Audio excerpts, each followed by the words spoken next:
Hello plant lovers, welcome to my channel IB garden. Friends, कई बार ऐसा होता है कि कभी बारिश आ गई है तो कोई वेजिटेबल्स नहीं मिल रही है या फिर कोई सीजनल वेजिटेबल्स नहीं मिल रही है, बहुत ही कॉस्टली है। ये कुछ ना कुछ होता ही रहता है। कभी वेजिटेबल्स के जो वेंडर्स रहते हैं वो मिल नहीं पाते हैं बारिश के टाइम पे। तब मन में आता है काश हमारा भी ऐसा एक कुछ रूफटॉप होता, कुछ गार्डन होता जहाँ पर हम भी कुछ सब्जियाँ लगा पाते। तो चलिए देखते हैं आज आपकी टेरेस पर कौन कौन सी सब्जियां हैं जिसे आप इजीली ग्रो कर सकते हैं। उनकी सिंपल केयरिंग सी होती है। हाँ, ये बात नहीं कह रही हूँ कि पूरी साल की सब्जियां आप उगा सकते हो, उसके लिए एक बड़ा सा खेत चाहिए या फिर ऐसा एक रूफटॉप चाहिए जो पूरी साल आप सब्जियां लगा सको। उसके लिए पूरी डेडिकेशन चाहिए, पूरा दिन का वक्त देना पड़ता है। लेकिन ऐसी कुछ सब्जियां हैं जो इजीली ग्रो हो सकती है, डे टू लाइफ के लिए उगा पाए आप। जैसे कि कोई कड़ी पत्ता है, पुदीने के पत्ते हैं, हरी मिर्च है, टमाटोज है। तो आज मैं एक ऐसे वेजिटेबल के बारे में बात करते हैं जिसके में बहुत सारा एंटीऑक्सीडेंट्स पाया जाता है। उसे बहुत इजीली आप ग्रो कर सकते हैं आपके रूफटॉप गार्डन्स में। तो चलिए देखते हैं वो कौन सी वेजिटेबल है। Let's start the video. तो देखिए फ्रेंड्स, जिस सब्जी के बारे में बात कर रही थी वो है बीन्स। हाँ फ्रेंड्स, इसके अंदर ढेर सारा एंटीऑक्सीडेंट पाया जाता है जिसको आप इसका सेवन करने से आपकी बॉडी में जो भी कोई इन्फ्लेमेशंस रहती है वो भी ठीक हो जाता है। आपकी इम्यून सिस्टम के लिए भी बहुत ही अच्छा है। तो मैं इसके लिए कह रही हूँ कि टमाटो, हरी मिर्ची ये सब तो इजीली ग्रो कर सकते हैं। और जब भी आप घर में वर्मी कंपोस्ट बनाते हैं तब तो उनमें कोई ना कोई सीड्स रह जाते हैं। तो उस वर्मी कंपोस्ट को जब आप प्लांट के सॉइल में डालते हैं तो ऑटोमेटिकली वो ग्रो हो जाते हैं अदर प्लांट्स के साथ। लेकिन बीन्स ये बहुत मुश्किल से, यानी कि कंपोस्ट के थ्रू तो नहीं ग्रो हो सकती है। इसे आप सीड्स को जर्मिनेट करके ही ग्रो करना पड़ता है। तो चलिए देखते हैं इसे कैसे ग्रो करते हैं। मेरे पास ये एक हरी बीन्स है, यानी कि ये फ्रेश बीन्स है। अब आप कहेंगे इसे डायरेक्ट लेकर मैं सॉइल में, मिट्टी में डाल दूं तो ये कभी भी ग्रो नहीं होगी फ्रेंड्स, बिकॉज इसके अंदर जो बीज है वो अभी कच्चे हैं, यानी कि वो जर्मिनेट करने के लिए अभी रेडी नहीं है। तो ये हरी बीन्स है और इससे आप कभी भी प्लांट नहीं उगा सकते हैं। बजाय मेरे पास ऐसी एक सूखी हुई बीन्स है। यस, जब ये बीन्स हरी रहती है तो इस तरह की रहती है और जब ये सूख जाती है तो ये कुछ इस तरह से हो जाती है। अब आप सोचते होंगे कि ये कहाँ से लाएं? ये कोई भी सब्जी वाले की दुकान पर भी मिल जाती है, या फिर अगर आपके घर में इस तरह की बीन्स है, फ्रेश बीन्स, आप इसे धूप में नहीं, कोई छांव में सुखा दीजिए कम से कम 10 दिन तक। तो धीरे धीरे ये जो हरी बीन्स है वो टर्न होके इस तरह से सूखी बीन्स बन जाएगी। तो आप जब इसे पूरी तरह से ये सूख जाए तब इसमें से आप इन सीड्स को कलेक्ट कर लीजिए। देखिए फ्रेंड्स, यही है बीन्स के बीज, सीड्स। देख पा रहे हैं कितने ड्राई सीड्स है और यहाँ पर एक आई भी है। आई यानी कि यहाँ से ही बीन्स का प्लांट जर्मिनेट होता है। आप इजीली इसे रिमूव कर सकते हो। ये ग्रीन बीन्स को सुखाने के बाद थोड़े दिन के बाद आपको इस तरह के सीड्स आप ले पाएंगे, कलेक्ट कर पाएंगे इन ड्राई बीन से। अब नेक्स्ट प्रोसीजर। तो मैंने इस तरह से ढेर सारे बीन्स के सीड्स को कलेक्ट करके रखा है। जब भी मेरे पास कोई भी पॉट खाली रहते हैं या फिर रेनी सीजन आता है तो मैं इनको लगाती ही हूँ। अब इसे इन एक छोटा सा बाउल में इन सीड्स को आप भिगो दीजिए। ध्यान में रखें, भिगोना मतलब इनको कम से कम 24 आवर्स इन्हें पानी में रहने दें, इस तरह से। और जब ये बीन्स के बीज भीग जाएंगे 24 आवर्स के बाद, इनका साइज कुछ इस तरह से होगा।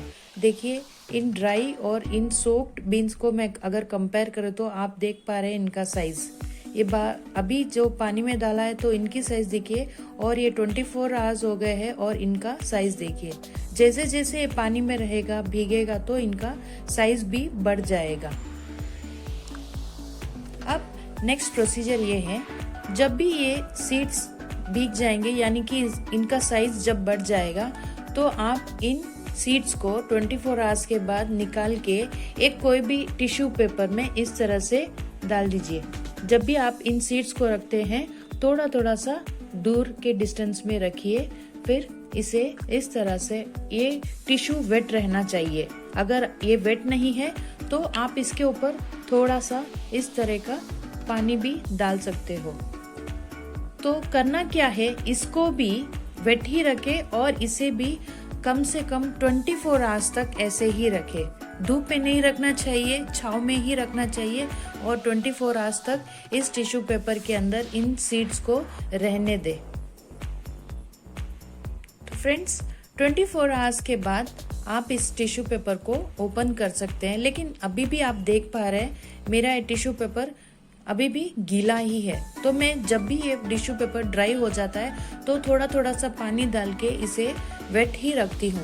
सो 24 आवर्स के बाद आप देख सकते हैं, ये देखिए, जैसे कि मैंने आपको बताया था आई, तो यहाँ से ही ये सीड जर्मिनेट होता है। आप देख पा रहे हैं इसी तरह से। इसी में भी चेक करती हूँ, हाँ, ये भी ग्रो होना चालू हो गया है। बस बहुत ही सिंपल है। अब ये दोनों सीड्स रेडी है एक प्लांट में ग्रो होने के लिए। तो चलिए देखते हैं इसे सॉइल में कैसे डालते हैं। तो फ्रेंड्स देखिए, अब नेक्स्ट प्रोसीजर, जिस सीड्स को मैंने भिगोया था और 2 दिन तक टिश्यू पेपर में रैप करके रखा हुआ था, अब देखिए ये रेडी है एक प्लांट को ग्रो करने के लिए। ये वही सीड है, धीरे धीरे ये जर्मिनेशन स्टार्ट हो गया है। अभी करना क्या है, इजीली है। हो सके तो वेजिटेबल को ज़्यादातर आप ग्रो बैग में ही लगाइए।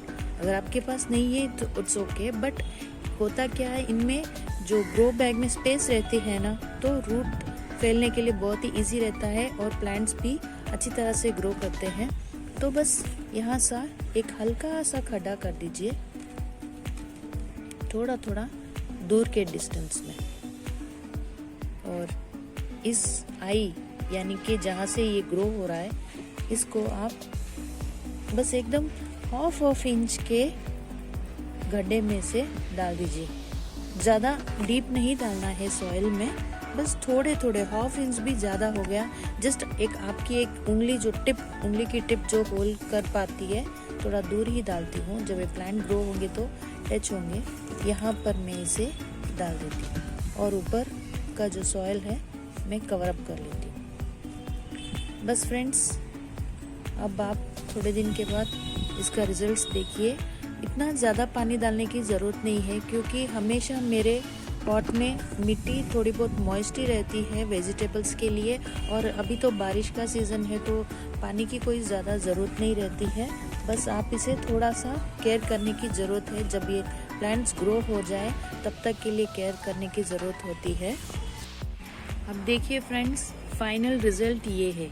यही है बीन्स का पौधा। आप सोचते होंगे इतना फास्ट कैसे ये हो रहा है। मैंने सारे प्रोसेस स्टेप बाय स्टेप बना के रेडी करके रखे हुए हैं, क्योंकि आपको मैं बता सकूं किस तरह से बीन्स के बीज जर्मिनेट करते हैं, उसे कैसे लगाते हैं और उनके पौधे कैसे होते हैं और फाइनली उनके रिजल्ट्स क्या होते हैं। इसीलिए मैंने ऑलरेडी सब कुछ स्टेप्स बना के रखा हुआ है। तो यही है बीन्स के प्लांट्स।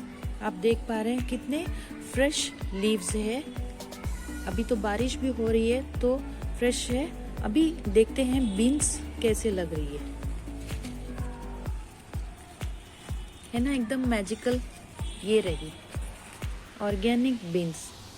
अब अगर आपकी छोटी फैमिली है तो एक दिन में कम से कम 4 से 6 बीन्स तो आराम से आप हार्वेस्ट कर ही सकते हैं, है ना। यहाँ पर ढेर सारी है और इस पौधों में भी ढेर सारी बीन्स लग रही है, और यहाँ पर भी काफ़ी हद तक छोटी छोटी सी बीन्स आने लग गई है। सिर्फ सिर्फ 2 से 4 दिन के अंदर इनकी साइज़ भी बढ़ जाती है। आप हार्वेस्ट कर सकते हैं। बहुत ही लो मेंटेनेंस वाला प्लांट है। अगर बारिश है तो इसे पानी डालने की ज़रूरत भी नहीं रहती है और इसे बहुत ही इजीली आप ग्रो कर सकते हैं। ये प्लांट एक क्लाइंबर की तरह होता है, तो मैंने यहाँ पर एक सपोर्ट भी दिया हुआ है। जब जैसे जैसे ये प्लांट बढ़ता रहेगा तो इस स्ट्रिंग के हेल्प से ये ऊपर भी चढ़ता रहेगा और हर एक डाली पर इस तरह से 4 से 5 बीन्स, फ्रेश बीन्स लगती रहेगी। और आप इसका टेस्ट भी देखिए, एकदम अलग है। अगर आप मार्केट से लेके आते हैं तो इतनी स्वीट नहीं रहती है, हालांकि जब आप घर में ग्रो करते हैं बहुत ही स्वीट रहती है बीन्स। तो मैंने इसी तरह से और ढेर सारे वेजिटेबल्स लगाए हैं मेरे रूफ टॉप पर। ये है लहसुन के पत्ते, ये है टमाटोस, ढेर सारे टमाटोस। बारिश के सीज़न में तो वेजिटेबल्स बहुत ही अच्छी तरह से ग्रो करते हैं। तो टमाटोस, ढेर सारी ऑर्गेनिक चिलीज़, आप देख पा रहे हैं कितनी सारी चिलीज़ है। इनको भी लगाना बहुत ही आसान है। इस बारिश के सीज़न में तो आप कोई भी वेजिटेबल्स के प्लांट्स लगा दीजिए आपके गार्डन में, बहुत ही अच्छी तरह से ग्रो होंगे। ये मीठा नीम यानी कड़ी पत्ते, ये भी बहुत ही फ्रेश ग्रो हो रहे हैं। पुदीने के पत्ते, अगर आपके घर में कोई चटनी वगैरह बनानी है तो बाजार से पुदीने लाने की ज़रूरत भी नहीं रहती है। काफ़ी खूबसूरत सा ग्रो होते हैं पुदीने के पत्ते। अगर आप खाना खाने के बाद पान खाने के शौकीन हैं तो ये देखिए बहुत ही खूबसूरत से ग्रो हो रहा है रूफ टॉप में पान के पत्ते, ऑर्गेनिक बीटल लीव्स। तो देखा मैं कैसे वेजिटेबल्स को ग्रो करती हूँ मेरे गार्डन में, और सिंपल से वेजिटेबल्स जो डे टू लाइफ यूज़ आने वाले, मिर्ची, टमाटो, पुदीनो, इस तरह से। तो आप भी आज ट्राई करके देखिए। उसके लिए ज़्यादा मेहनत भी नहीं लगती और बड़े बड़े कोई टेरेस नहीं चाहिए, कोई ज़्यादा वक्त की भी ज़रूरत नहीं होती है। बस ये बराबर का टाइम है आपके गार्डन में वेजिटेबल्स को ग्रो करने के लिए।